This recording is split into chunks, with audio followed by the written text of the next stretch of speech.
Good morning, welcome back to Oulton Park. It's day 2 of the Ferrari Challenge UK. It's round 2, race 2, and it is the 4th race of the season. We're getting ready for qualifying, which will be starting in just a few moments.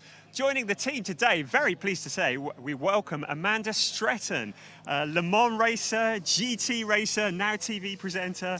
Great to have you here. It's a familiar day at the office for you, really, isn't it?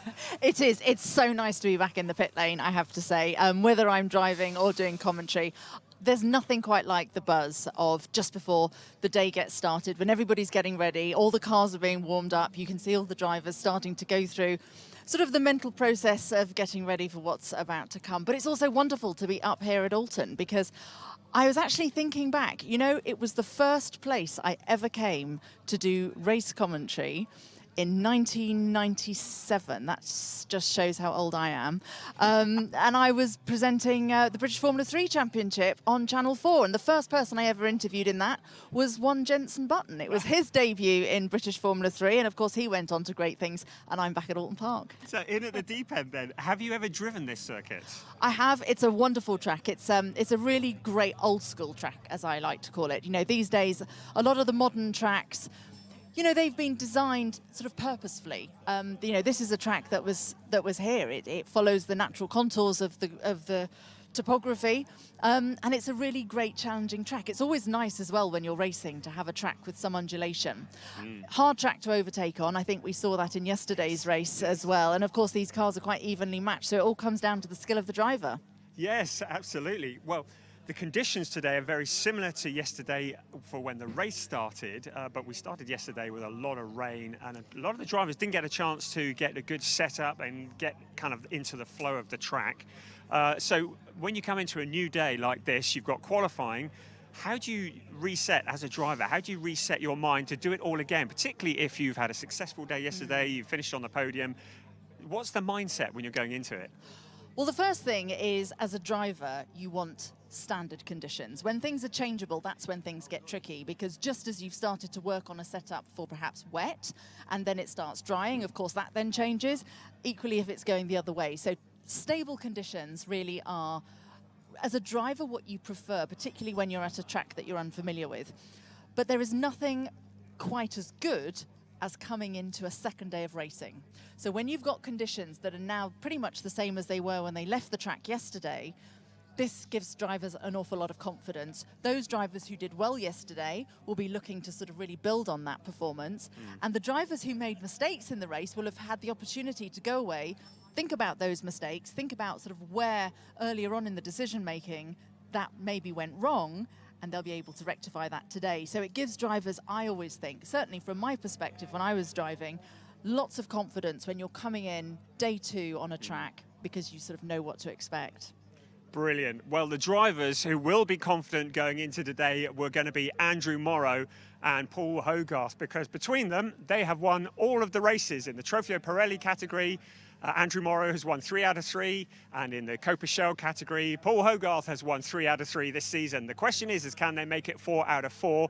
Qualifying is going to be critical today. I'm guessing the track is probably only going to get quicker. It will, certainly. I mean, the temperature already is lovely and warm. The sun is out, and with nice dark tarmac like this, it's going to be holding the heat. Of course, the danger then is that you overcook your tyres if you start pushing too hard. And I know a lot of the drivers yesterday were complaining of that later on in the race, that their tyres were starting to go off a little bit, which is always a challenge. But as you say, we've got the first cars now going out onto the track, so it's going to be interesting just to see how they attack sort of qualifying, really, because it's important to sort of get your eye in first, get the cars warmed up properly. And the other danger, of course, of coming back day 2 is that you sort of go in overconfident. Yes. It's really important to get everything warmed up, your tyres, your brakes, and really get your eye in and find that rhythm again before you start pushing too hard, because on old tracks like this, they can be unforgiving.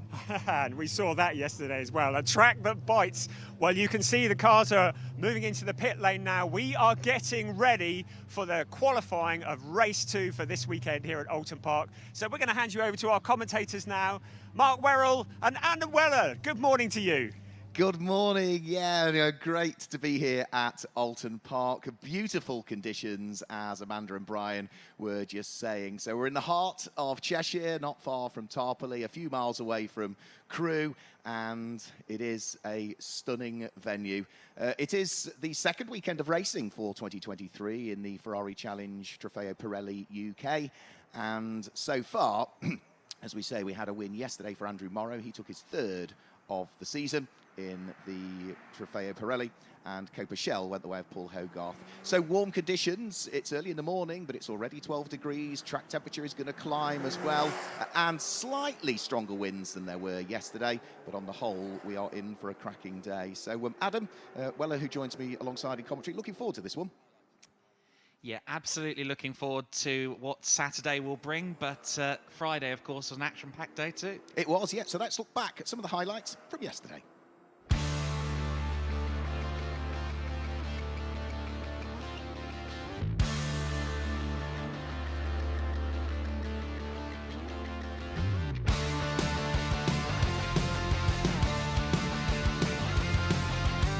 Andrew Morrow will start the race from pole position.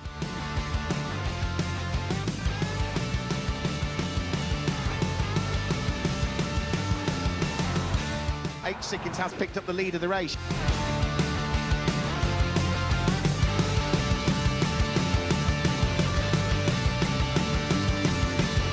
Andrew Morrow claims the win.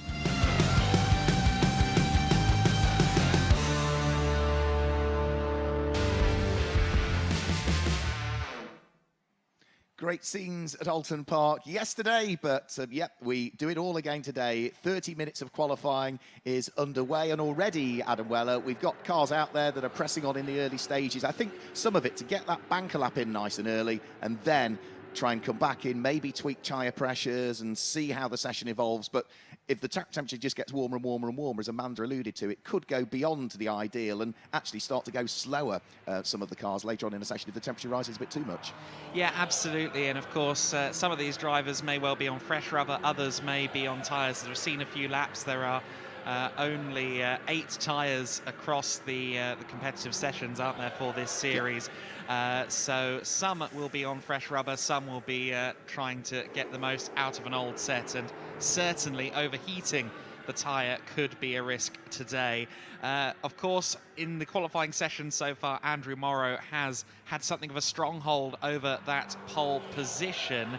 But this man, H. Sickens, one of the most experienced drivers within Ferrari Challenge UK, will certainly be a primary challenger, always fast on the Fridays and in free practice as well as the qualifying sessions. And I think we can expect him to be on the front row, potentially, if he can hook a lap together. Yeah, well, he was on the outside of the front row yesterday, but in the early stages, the number 16 car of H. Sickens, as he heads underneath the Warwick Bridge and up towards the braking area for Lodge Corner, has gone purple through Sector 1, which means he's quicker than anybody who's gone through Sector 1 in the session. He's purple through Sector 2 and is going to post the first of the flying laps. And let's have a quick look what the lap time is as he comes over the start-finish line. It's a 1 minute 44.142, but that's just the first flying lap. I would expect pole position to be in the 1 minute 40s, possibly even into the 1 minute 39s, if you sort of roll the clock back 12 months when Lucky Kira qualified on pole position here at Oulton Park and went on to win the championship last year.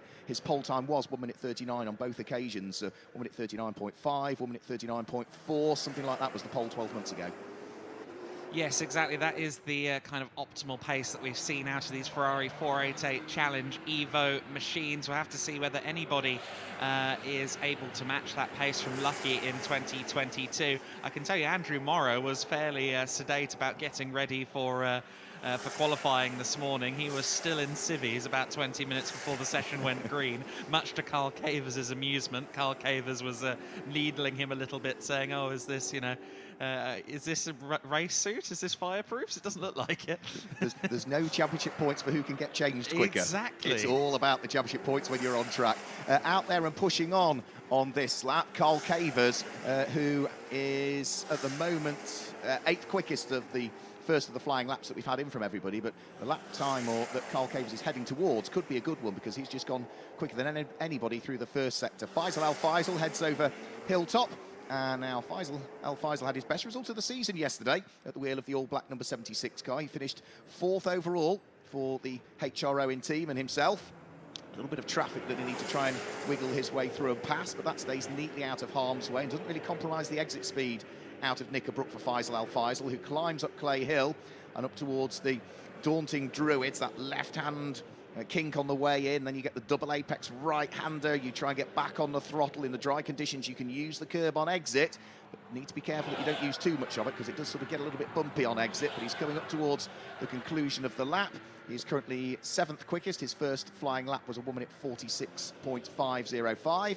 And as Faisal Al Faisal crests Deer Leap and heads over the start-finish line, what is the lap time going to look like for him? He goes to the top of the times with a 1 minute 43.766, but that is instantly bettered by the car behind him of Graham Dazil, who now goes quicker with a 1 minute 42.590.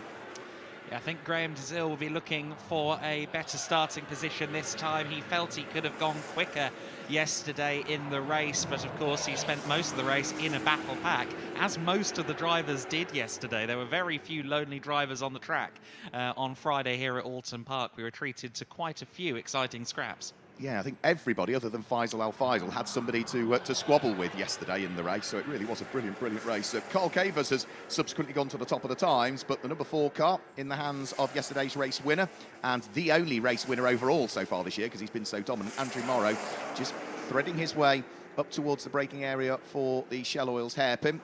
Andrew Morrow not quite as quick as he's previously gone through the first sector, and if anything was probably about half a second down on where he ought to be through that first sector, so really needs to try and tie the rest of the lap together, so uses as much of the curb as he dare as he leaps over them on the way into, through the middle and on the exit of Britain's. Over hilltop once more, nice clear track ahead of him as he heads downhill into the late braking area. Brake as hard as you can in towards the Hislop chicane, but just make sure that you are slow in and fast out. Be patient on the throttle and then get right on it as you head out of Knickerbrook and carry all of that speed and momentum up Clay Hill and on towards Druid. So Andrew Morrow not quite as quick through the first sector, but he's quicker than anybody through the second sector. Yeah, lap is looking good at the moment. He's got a little bit of traffic up ahead going through Druid. Stuart Marston gets out of the way nicely there. Graham Dazil doing the same as he approaches Lodge Corner. Andrew Morrow has received a couple of favours there as he now heads over Deer Leap. Yeah, so here he comes, the championship leader, heading over Deer Leap. And what is the time going to look like? His best time was 1 minute 42, and that one he goes 1 minute 42, but slightly quicker. Moves from 3rd quickest up to 2nd, 1 minute 42.205. Still 0.3 of a second slower than Carl Cavers has gone so far in this session. Graham Dazil, who's 3rd quickest, heads in towards the pit lane. H. Sickins had a good run yesterday, is 4th at the moment, and the fastest of the Coppa Shell cars at the moment is car number 77, Paul Simerson, who set the pace yesterday in Coppa Shell, but couldn't convert pole in that category to the class win, unfortunately. No, he lost a couple of positions, didn't he? Paul Hogarth made a stunning move into turn 1 to take the class win and ultimately, or the class lead and ultimately the class win. We saw there in the pit lane John Dillon getting a fresh set of Pirelli P0 slick tyres onto his car, so he started the session there, an exploratory run on old tyres, and he was just getting fresh slicks bolted onto the car. Yeah, Faisal Al Faisal is in the pit lane just changing tyres as well. We keep an eye on what Julian Dye is up to as the very distinctively liveried Dayglow yellow and pink machine threads its way out of Knickerbrook. The car has only done 1 flying lap so far, and that time was a 1 minute 50.449. So the car of Julian Dye is currently 12th quickest of the 14 cars that have taken to the circuit. And as he heads out of Druids, underneath the Warwick Bridge and up towards Lodge Corner, let's see whether he's on for an improvement this time through. One would have thought so, because he was quicker on this lap through both the first and the second sector, so should be posting some sort of improvement. And as he heads over the start-finish line this time through, what was a 1 minute 50 is improved to 1 minute 48.360. Still 12th quickest, but chipping away, that's what you need to do, because there's still over 2/3 of the session to go. Yeah, absolutely. There's a lot of time to be found around this circuit yet, but I will say Paul Simerson, currently Coppa Shell pole, as it were, from 5th on our timing screen. Once again, on one-lap pace, Simerson looks like he can interlope there among the Trofeo Pirelli drivers on one-lap pace. That's certainly interesting, and Simerson again establishing himself as a favourite for the Coppa Shell lead, at least in the early stages. Yeah, absolutely. Stuart Marsden, who wasn't able to complete yesterday's race, is just threading his way up towards Shell Oils. You really do get an impression of how banked that corner is as well. It really allows the car to hug in towards the apex of the corner, and because it's banked, you can get on the throttle that a little bit earlier. So he is looking to try and push on. So from disappointment yesterday, he is currently 12th quickest in this session. 1 minute 45.747 is the fastest time that he has posted so far, but it's Carl Cavers that is still quickest of all by 0.3 of a second from Graham Dazil, H. Sickins, Paul Simerson and Faisal Al Faisal. That's the top 6 at this stage, with 19 minutes of the session still to go, and Stuart Marsden threading his way through and past a little bit of traffic. Julian Dye moves out of harm's way, so Stuart Marsden is on for a reasonable lap this time through, one would have thought. Quite possibly so. Marston was buoyant this morning, excited to be back at the wheel, and certainly looking for a positive Saturday. He said, you know, my strategy coming for this year was solid results each and every race. He said, so since I didn't get a solid result on Friday, I'm going to have to push hard on Saturday. Looks like he's pushing hard as he goes up towards Deer Leap. Yeah, he dropped from 2nd to 4th in the Coppa Shell Championship standings yesterday. So over the start-finish line he goes, and goes quicker. 1 minute 45.236 from Stuart Marsden that time through. So he moves from 12th up to 11th overall. That will put him 5th in Coppa Shell. The man who leads Coppa Shell at the moment is number 77, Paul Simerson.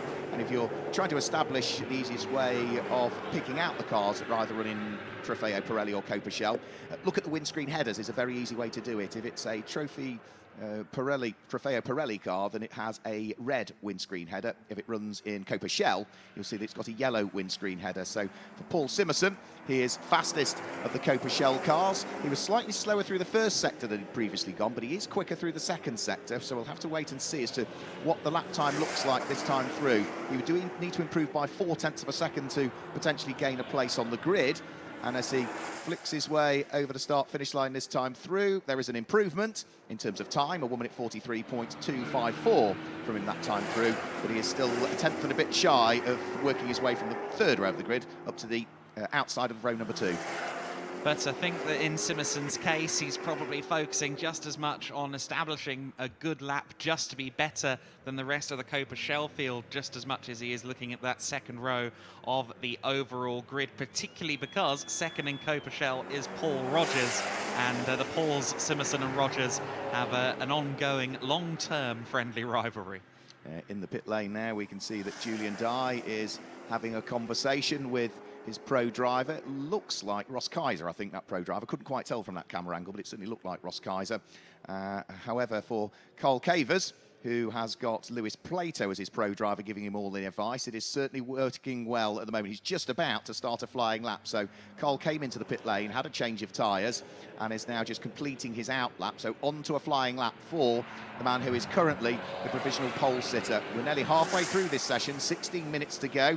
The 51 car of Carl Cavers accelerates his way along the avenue, down through Denton's and then onto the brakes. Make sure that you get a good exit coming out of Cascades Corner. In the dry, you can use that curb a little bit on exit, but make sure you get on the throttle as early as you possibly can and carry all of that momentum down the straight to Lakeside. You see the brake lights flash on as he threads the car through the daunting island bend, and through the first sector of this lap, Carl Cavers is about a 1/4 of a second shy of the best he's done, so not quite working on this first flying lap following his pit stop. Yes, sometimes they do take a couple of laps to bed in a new set of Pirelli P0s. I can only imagine that they've bolted a fresh set to the car at this stage of the session, and also just going through the first sector splits for the first times, Morrow and Dezil as well, both of whom also way off the pace. I think all on fresh tyres potentially, and with half of the qualifying session to go, that tells me that in the next few minutes we might see some lowering of the bar.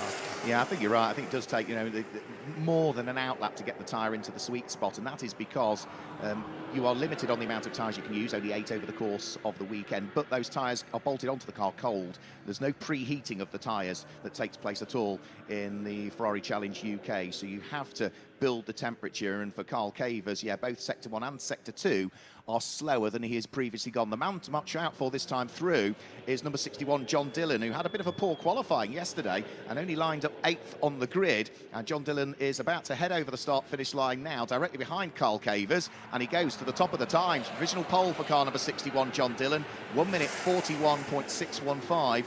That's more like it. That is definitely more like it. I think he was just far enough back from Carl Cavers to get a little bit of a toe on the last couple of straights without too much hindrance in terms of dirty air. And John Dillon goes to the top. He'll be very happy with that. I think no matter what happens from here on out, a 1:41.6 is a good enough lap time to ensure that he doesn't have to start 8th position as he did yesterday. No, absolutely. However, is he going to remain on pole? I would doubt it, because Carl Cavers, who is ahead of him on the track, is very quick through the first sector of the lap. John Dillon has still gone quicker through that first sector than he's previously gone, so he's pushing hard, but Carl Cavers has gone through sector 1 quicker than anybody in this session so far. So those two cars circulating together, working hard at this stage. So we'll have to wait and see as to what happens in the pit lane. There we can see Stuart Marston, who will be hoping for better things compared to yesterday. So he'd had a good run at Snetterton, where he finished on the podium in both of the races, but he couldn't complete the race duration over the course of yesterday. Over the start-finish line, that will be number 82, which is Peter Hunter. Man who is new to motorsport, really, hasn't done any track days or any other racing before, straight into the Ferrari Challenge UK, and is thoroughly enjoying himself. Yeah, Peter certainly exploring motor racing for the first time on a competitive basis, as you say, and it was impressive how quickly his progress charted upward at the season opener at Snetterton, and we're seeing more of that here at Oulton Park as well. Of course, he was in a battle for a majority of yesterday's race with the car number 69 of Chris Smith, and actually bested Chris Smith. New car to the top of the times. Andrew Morrow takes up provisional pole position, 1 minute 39.559. So that is about where I said we would be. I said 1 minute 39.5, 1 minute 39.4. I thought would be roughly where pole would be. So we're very much on the money now. Carl Cavers is second quickest with a 1 minute 39.8 at this stage. And John Dillon, who was briefly on pole, now finds himself third quickest, but that's still substantively better than where he qualified yesterday. So number 82 just threading his way, which is Peter Hunter, out of Knickerbrook and starting to crest Clay Hill. From the beautiful sunlight, they are then briefly placed in the shade as they go through the trees, but it is the number 4 car of Andrew Morrow that at the moment is heading towards provisional pole position. Still plenty of time though, 12 minutes still remain.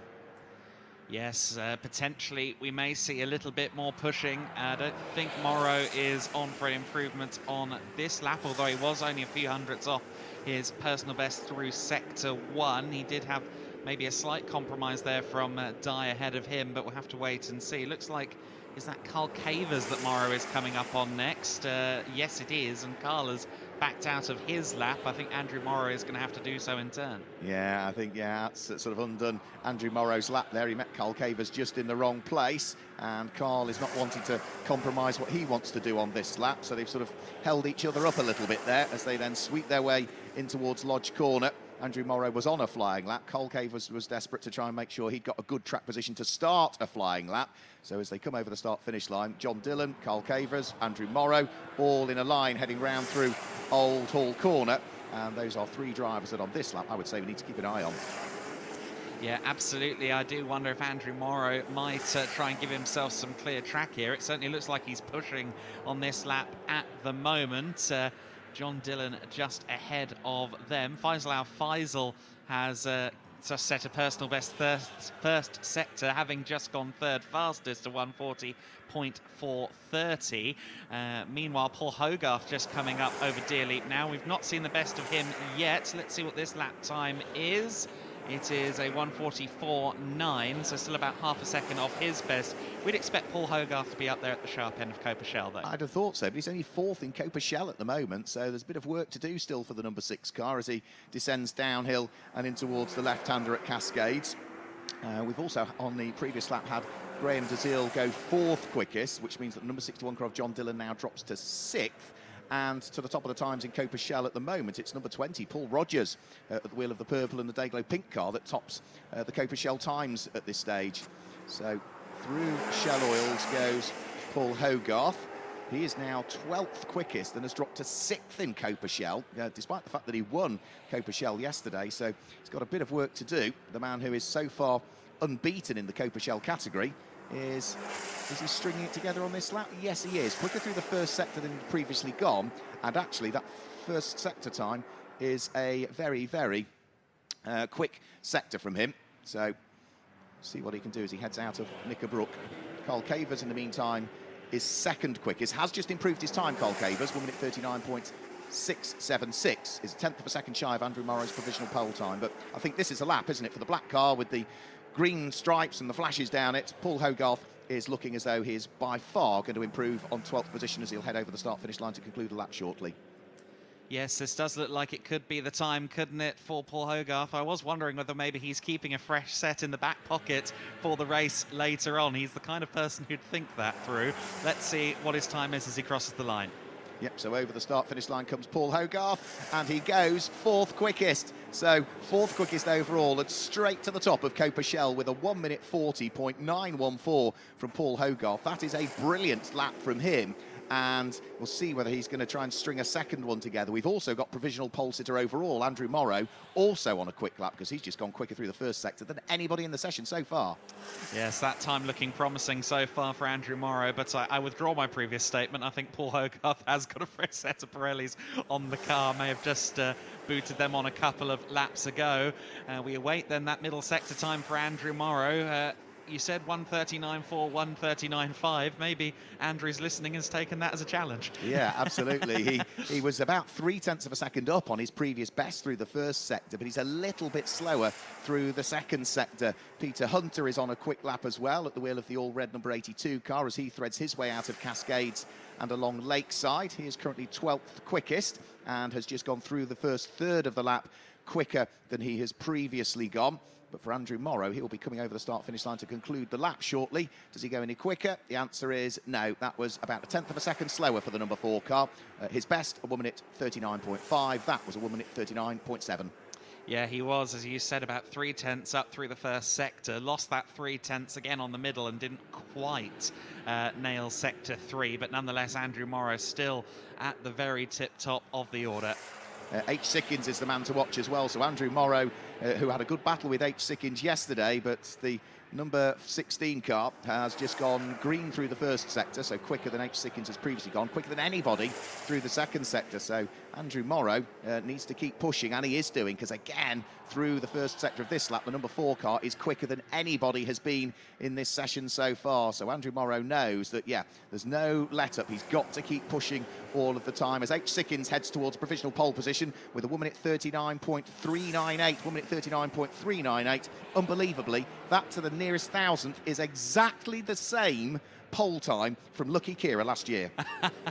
Well, I know that H. Sickins and Lucky Kira were good friends while they were both in the paddock, so maybe they've been trading notes, but all of the revision in the world can't prepare you for that level of parity. I'm just double-checking, yeah, the pole time for Lucky Kira last year, 1 minute 39.398. That is exactly the same pole time. Well, there you go. That is that very much scratches the symmetry itch, doesn't it? That's great. So is Andrew Morrow, has he got anything else in reserve? He has lost provisional pole position. He is quicker than anybody through the first sector. He's lost a bit of time through the middle sector. He's about to go over the start-finish line. And what kind of time is he going to post? The answer is he goes quicker than he's previously gone, but he misses out on pole by 65 thousandths of a second. It's a 1 minute 39.463 from Andrew Morrow. It's not good enough for pole. Wow, it's a whisker away, though.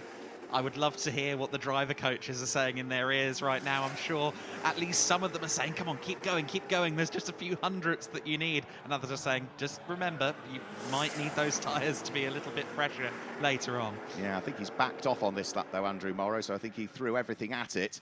And, yeah, he's 3 seconds slow through the first sector. Just the body language of the car, just looking at it, you could tell he wasn't on an absolute flying lap. But H. Sickins is sticking with it still as he heads up towards the final corner. The number 16 car, which is the car that started from pole position, or outside of the front row of the grid yesterday, and led for a good period of time, taking the lead of the race round the outside at Old Hall Corner. But for H. Sickins, he is slower on that lap. 5 minutes still remain, but I suppose he can't really relax at the moment, can he? Because the top 3 cars in this, H. Sickins, Andrew Morrow, Carl Cavers, separated by a little more than a quarter of a second. And Carl Cavers is currently on an outlap, having gone back into the pits, so we might yet see more out of Cavers there from third place. Just to say as well, Paul Simonson has just improved his time. He was in the back of shot there behind H. Sickins, just passing Sickins on the road there. A 141.343 means he stays 8th. In fact, I think he may have leapfrogged Paul Rogers there, but of course still off the pace of Paul Hogarth, who currently sits 6th on the overall timing screens and leads the Coppa Shell order in this session.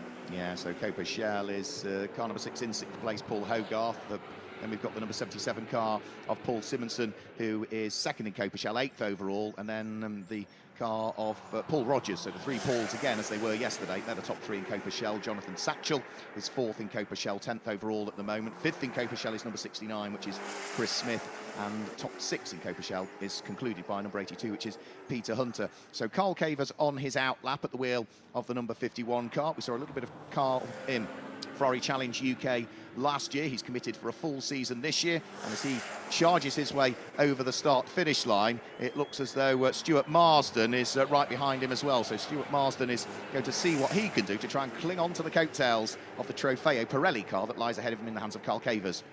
Could certainly be very useful information that you can gain from following someone like Carl Cavers. Carl, who of course has already raced Oulton this year in markedly different conditions from the ones we have today in British GTs. And Carl Cavers, very busy with his racing activities. I think he's one of those people who, if you give him an opportunity to be at a track over a weekend, he will be there. He's one of those drivers, you know, he's not been around motorsport or competing for long, but he absolutely thoroughly enjoys it, a massive enthusiast, and always has a big smile on his face. Of course, the occasional frown when things don't quite go right, but he is a quick driver, considering that he's not really been around for much more than a year and a half, 2 years really competing.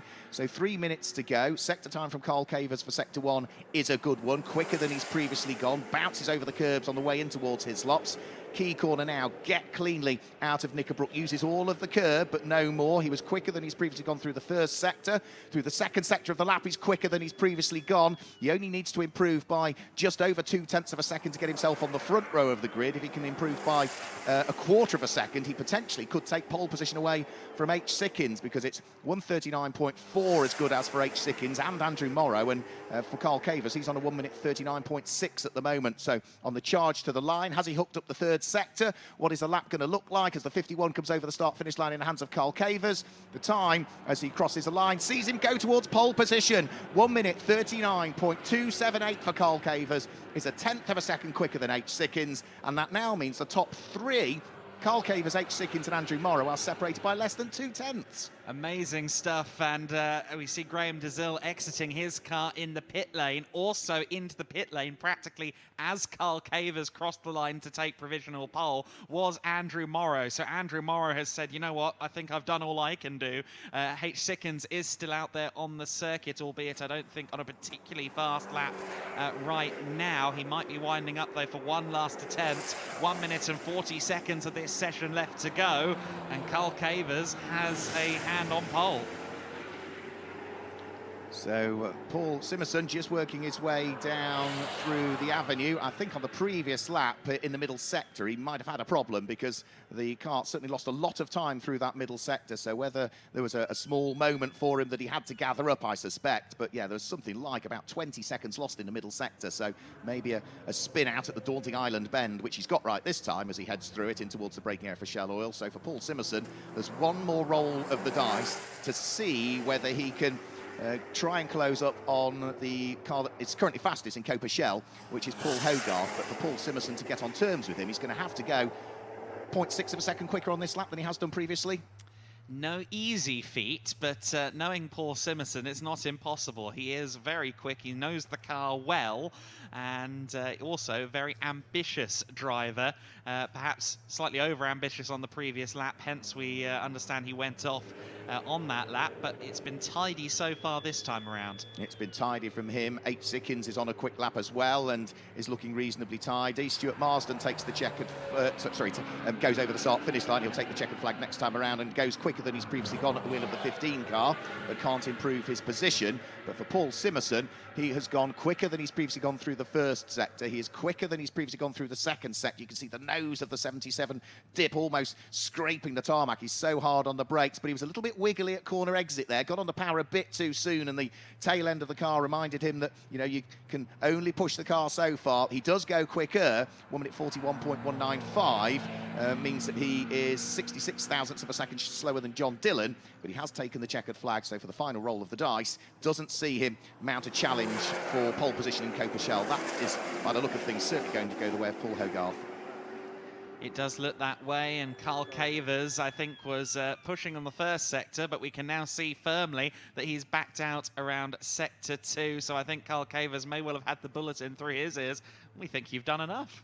Absolutely, because there's only 2 more cars to take the checkered flag. Everybody else has either come into the pits before the flag or has subsequently taken it. So 2 remaining cars out on track. There is Carl Cavers. You can see the blue car behind him is that of Stuart Marsden. So for Carl Cavers, he will be absolutely delighted with that. He has had a solid start to the season. He's been on the podium in every race so far, but he's had 2 thirds and a second. He took a third in round 1 of the championship. He took a third yesterday. The best result was that second place in the second of the 2 races at Snetterton, but he will have picked up the extra point for pole position. And as we know here at Oulton Park, it can be critical because it's not the easiest circuit to overtake. So starting from pole is the best thing you can do. Yeah, absolutely. He will be happy, Carl Cavers, with that performance. I think he'll go into the downtime between now and the race with the most jovial of spirits. I think Andrew Morrow will still be content with 3rd place, even though the pole streak is over. John Dillon, we spoke of how much we thought he would be further up the grid after his 1:41.6. He improved it to a 1:41.1, but still only 7th on the grid. I think John Dillon, once again, will feel like he's not quite found the time in quali. No, so he's got a bit more work to do again. So the cars all returning into the shade of the garage. We can see there is Carl Cavers at pit lane entry. H. Sickins is there as well, and Carl will be delighted, as will Lewis Plato, who is the pro driver who offers all of that advice and calming words for Carl, but he will be as pleased as punch with that. Confirmation then of the way that they will line up later on. Pole position, Carl Cavers, and alongside then on that front row of the grid, second quickest in qualifying is H. Sickins. Third quickest was Andrew Morrow, who's yet to be beaten so far this season, with Faisal Al Faisal 4th and Graham Dazil there in 5th place. Paul Hogarth was the first of the Coppa Shell cars in 6th place, with John Dillon in 7th, and then 8th, 9th and 10th back to Coppa Shell once more with Paul Simerson, Paul Rogers and Chris Smith wrapping up the top 10. Then it's Jonathan Satchell, who was 11th. Stuart Marsden was there in 8th place with Peter Hunter. Jonathan Satchell was 11th. Stuart Marsden was 12th. Peter Hunter was 13th, and Julian Dye was 14th. So that's qualifying done and dusted. Let's just take a look at some of the highlights from the session that we've just seen. When the session went green, Andrew Morrow was out onto the circuit nice and early. There was a good early pace from the number 76 of Faisal Al Faisal, and well, no one single car seemed to really dominate in the session. Paul Simerson set a quick time in Coppa Shell. Carl Cavers came out and was trying to knock on the door of pole position. He would ultimately take it, but it just took him a while before he was able to roll the dice for the final time. H. Sickins put in a good effort to see whether he could line up on pole, but he is going to start on the outside of the front row of the grid. And for the number 4, yesterday's race winner, Andrew Morrow, he will start from 3rd position. But it's all about the 51. Carl Cavers claiming a pole position. There was a spin in the middle sector for Paul Simonson, but he gathered his thoughts together at the wheel of the 77, pushed hard on his final qualifying lap, did improve, but would still line up 2nd in Coppa Shell, whereas for Carl Cavers, he is going to start the race later on today from pole position. Let's see what he might be able to do. Intriguing session that. I say no one single car seemed to dominate, and we had, you know, a mixture of Carl Cavers, H. Sickins, Andrew Morrow, John Dillon, all on pole position at various stages. It points to a very exciting race to come. I want it to be 3 o'clock already so we can go racing. We've got a few hours yet, though. Yes, we have. And whilst we are done with qualifying, it's still time to get some reaction from down there in the pit lane. So I think Amanda Stretton is catching up with 1 or 2 drivers. Well, Carl Cavers, pole sitter for today's race. Congratulations. It was tight. You were swapping positions, but towards the end of it, it looked like you really had got that sussed. Yeah, it was, obviously I'm a lot happier with the result based on yesterday, but I did think I'd screwed it up again, to be honest. Coming in 3rd place, trying to keep the tyre, but I wanted to be on the front row. So we bled down and went back out. We'd obviously already lost the peak, but I just corrected the couple of very small mistakes I'd made, and that put us on pole. But I didn't know I was on pole. I had no radio comms. Oh, no. So I stayed out just in case they were putting a pit board out, and I just didn't know where I was. But yeah, I'm very happy to take the first pole position of the season. Yeah. Now, obviously, that's going to bode very well going into the race later on, because overtaking here is going to be a challenge. Yeah, absolutely. As proved yesterday, you know, we basically finished in the same order as we started. Unless someone makes a mistake, it's really hard to pass. So hopefully I don't make any mistakes, and we just keep it in front and keep the other guys behind and bring it home. That'll be the plan. Now, Andrew's been very dominant so far this season, but he's going to be starting directly behind you in position 3. Is that going to be worrying? No, he's behind, you know. So I'll just look forward and see where we can get to. He's got to do the hard yards, so yeah. I've just got to keep on my own game and keep focused, and we should be okay. Great stuff. Well, listen, congratulations to you. And I think Brian, he's got our other pole sitter. Thanks for that.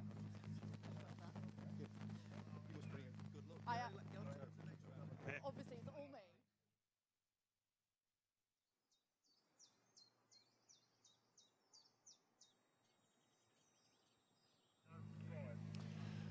Paul, this is becoming a little bit of a habit, isn't it? You set the fastest lap on lap 11. Was that the most you get out of it today? Well, actually, we thought we'd done a good lap on lap 10, and I was talking to my coach, and he went, I don't think you need to do another one, but if you feel you can go quicker, do it. So I put another one in, and we went a little bit quicker again. So really pleased. A nice result, and kind of reversing yesterday. I started P2 yesterday, but starting from pole position's a pretty good place to be. So hoping to keep the clean sweep going this season. No pressure or anything? That would be amazing, wouldn't it? If we could get another win, that would be fantastic. Yeah, and it's been a dream start. Brilliant, thank you. Congratulations on your pole position. Well, it's all to play for, isn't it? The weather conditions are perfect. We are going to be ready for race 4 of the season, race 2 of the weekend. Join us at 10 to 3 this afternoon. We'll see you then. Bye-bye.